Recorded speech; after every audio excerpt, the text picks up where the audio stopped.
विभाला आज फार आनंद झाला होता. तिच्या आनंदाला सीमाच नव्हती आज. तिला असं आनंदात पाहून प्रभाकररावही समाधानी होते. तसे त्यांचे विचार आधुनिक.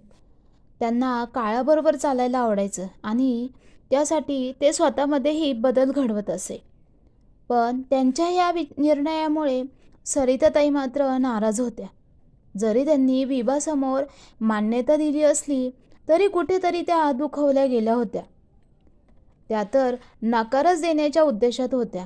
पण प्रभाकररावांनी त्यांना रूममध्ये बोलावल्यावर स्वतःचं मत काय आहे हे सांगितलं आणि तूही माझ्या मताशी सहमत आहेस हे विभाला कळू दे. उगाच नको तोंड पाडून तिच्यासमोर वागूस.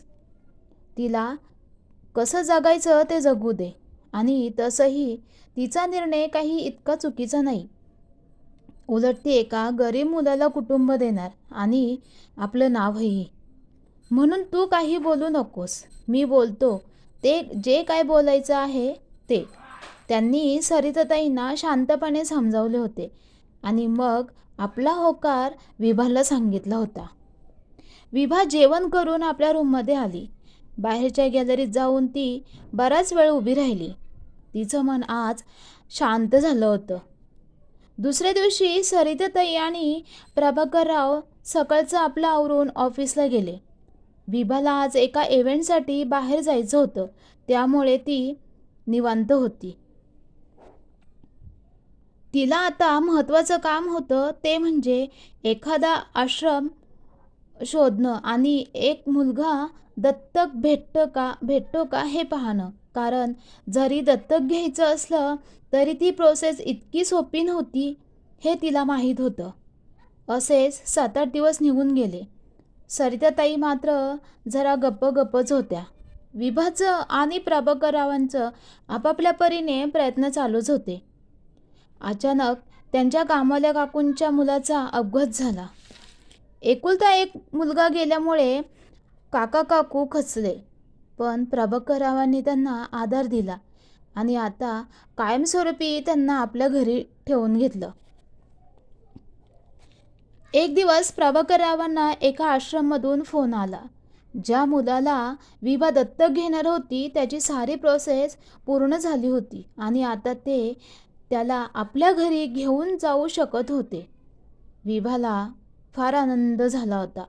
प्रभाकररावांनी त्याच्या स्वागताची तयारी करायला सांगितलं होतं सरिताताईंना आणि शेवटी प्रतीक हा 7 वर्षाचा मुलगा त्या घरात प्रतीक विभा नाईक म्हणून आला. तसा तो शांत स्वभावाचा, पण त्याने आपल्या प्रेमळ स्वभावाने आणि गोड बोलण्याने घरातल्या साऱ्यांची मनं काही दिवसातच जिंकली होती. सरिताताईंना आजी म्हणणारा प्रतीक पहिल्यांदा आवडत नव्हता, पण नंतर मात्र सर्वात जास्त त्याची काळजी आणि लाड करू लागले. प्रभाकररावही त्याला जीव लावत होते. विभाजी तर घरी आता तारेवरची कसरत चालू झाली. ऑफिस सांभाळून तिला प्रतीकलाही वेळ द्यावा लागत होता, पण तिने हे काही दिवसातच बरोबर मॅनेज देखील केलं. त्यांनी त्याला शहरातल्या चांगल्या शाळेत घातले. तसा प्रतीक हुशार होता. त्याचं आपल्या आईवर म्हणजे विभावर फार प्रेम होतं. सगळं आता छान चालू होतं. दिवस पुढे सरकत होते. विभाला प्रमोशनवर प्रमोशन मिळत होते. प्रतीकही पुढे जात होता. सगळं घर कसं गोकुळासारखं भरलं होतं. कामवाल्या काकू पण प्रतीकला नातवासारखा जीव लावत होत्या. वेळ झपाट्याने पुढे जात होता आणि बघता प्रतीकचं शालेय शिक्षण पूर्ण होऊन तो आता कॉलेजमध्ये शिकू लागला. सरिताताई आणि प्रभाकरराव आता पूर्ण वेळ घरातच असायचे. विभावरी आता 40शीला आली होती आणि अशातच एका संध्याकाळी सरिताताई आणि प्रभाकरराव एका कौटुंबिक कार्यक्रमाला गेले. यायला फार उशीर झाला. त्यात पावसाळ्याचे दिवस आणि प्रभाकरराव स्वतःच गाडी चालवत होते. मुसळधार कोसळणाऱ्या पावसाने त्यांचा घात केला आणि त्यांची गाडी एका वळणावर येताच त्यांचा अपघात झाला. विभाचे आई वडील तिला सोडून कायमचे गेले. विभाला या गोष्टीचा फार धक्का बसला. तिला तिच्या पाठीशी खंबीरपणे उभी असणारी तिची सावली म्हणजे तिचे बाबा कायमचे दूर झाले होते. विभा स्वतःला सावरण्याचा प्रयत्न करत होती, कारण प्रतीकसाठी तिला खंबीर होणंच होतं. त्या काळात प्रतीकनेही विभाला जपलं होतं. तिला मायेने आणि प्रेमाने तो समजावत होता. आता साऱ्या घराची जबाबदारी विभावरती येऊन पडली होती. त्यात काका काकू पण आता वयस्कर झाले होते.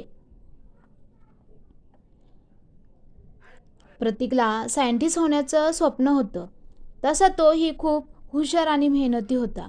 रात्रंदिवस तो अभ्यासात असायचा. आजी आजोबा गेल्यापासून तो घरात थोडं लक्ष देऊ लागला. एखाद्या जबाबदार मुलासारखा वागत होता प्रतीक. त्याचं साऱ्यांकडे लक्ष असायचं. विभाला तर त्याचा फार अभिमान वाटायचा. आणि शेवटी त्याच्या कष्टाचं जीत झालं आणि त्याने केलेल्या मेहनतीमुळे त्याला जशी हवी होती तशी नोकरी मिळाली. फार आनंदून गेला होता प्रतीक. पण आता आईला सोडून कसं जायचं हेच त्याला कळत नव्हतं. विभाने तर प्रतीकला आत्तापर्यंत काहीही कमी पडू दिलं नव्हतं. त्याला हवं ते तिने वेळेवर आणून दिलं होतं आणि त्यात चांगले संस्कारही त्याच्यावर केले होते. प्रतीकच्या नोकरीसाठी तिने त्याला बाहेरच्या देशात जाण्यास प्रवृत्त केलंही. शेवटी हे त्याचं स्वप्न होतं आणि विभाने त्याला कुठल्याच गोष्टींसाठी आत्तापर्यंत अडवलेलं नव्हतं. उलट मुलाने आपलं नाव काढलं ह्याचा तिला फार अभिमान होता. त्याला जाण्यासाठी अजून 2 महिने होते. तोपर्यंत विभाने त्याच्याकडे लग्नाचा विषय काढला. तिला माहीत होतं त्याच्या प्रेमाबद्दल आणि तिने त्याला लग्न करून मग तू परदेशी जा असा त्याच्या मागे तगाडाच लावला होता. शेवटी तो तयार झाला आणि विभावरीला फार आनंद झाला. तसा तो आता 28ला आला होता. विभाने काका काकूंच्या आणि आपल्या मित्रमैत्रिणींच्या मदतीने आपल्या प्रतीकचं लग्न अगदी थाटामाटात करून दिलं. नेहा ही लक्ष्मीच्या पावलांनी विभाच्या घरात आली. फार गोड स्वभावाची मुलगी. सारं काही पार पडलं आणि शेवटी प्रतीक आणि नेहा परदेशी निघून गेले. जाताना प्रतीकला आईची काळजी वाटत होतीच. तो तिलाही आपल्याबरोबर चल म्हणत होता. पण विभा मात्र हे घर सोडणार नव्हती आणि काका काकू पण एकटेच पडणार होती. शेवटी तिने त्याला समजावलं आणि तो सगळ्यांचा निरोप घेऊन परदेशी निघून गेला. घर पुन्हा एकदा रिकामं झालं. विभाला तर घरात करमेनाच. ती आतून एकटीच पडली होती. पहिला अमन गेला. अजूनही ती त्याची वाट पाहत होती. नंतर आईबाबा गेले तिला पोरकं करून आणि आता प्रतीकही परदेशी गेला. तिला आता घरची ओढ राहिली नव्हती. ती ऑफिसमध्ये जास्त वेळ घालवू लागली, नाहीतर मग आपल्या मैत्रिणीकडे. सानू ही तिच्या प्रत्येक सुखदुःखाची साक्षीदार होती. तिला विभाची तळमळ कळत होती. तिने तिला खूप वेळा सांगितलं होतं की नको त्या अमनची वाट पाहूस, कर दुसरीकडे लग्न. पण विभा ही ऐकणारी नव्हती. शेवटी सानूनेच विषय काढणं बंद केलं. विभा एकटी पडली होती. आता ती सतत चिडचिड करू लागली, कधी कामगारांवरती तर कधी आपल्या सहकाऱ्यांवर.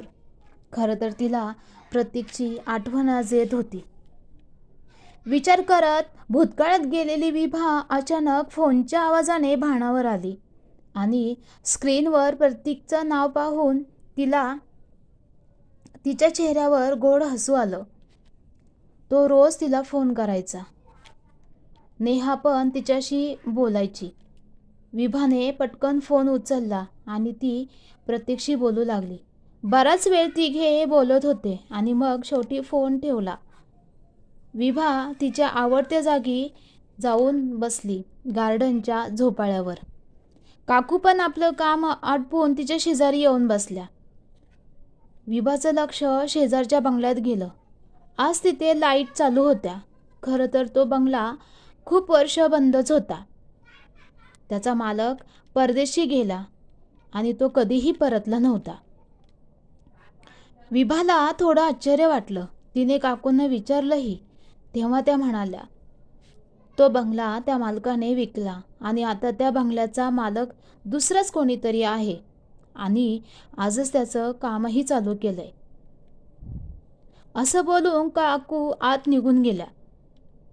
पण विभाला आपल्या शेजारी नक्की कोण राहायला येणार ह्याची उत्सुकता होतीच. इतकी वर्ष बंद असलेला बंगला आज दिव्यांमुळे उजळला होता. खरंच कोण येईल का विभाच्या मनावर मायेने फुंकर घालायला? विभाचा एकटेपणा दूर होणार की कोणतं नवीन वादळ तिच्या आयुष्यात पुन्हा येणार? कोण असेल विभाच्या शेजारी राहायला येणारा नवीन चेहरा? हे आपण पाहणार आहोत पुढच्या भागात. धन्यवाद.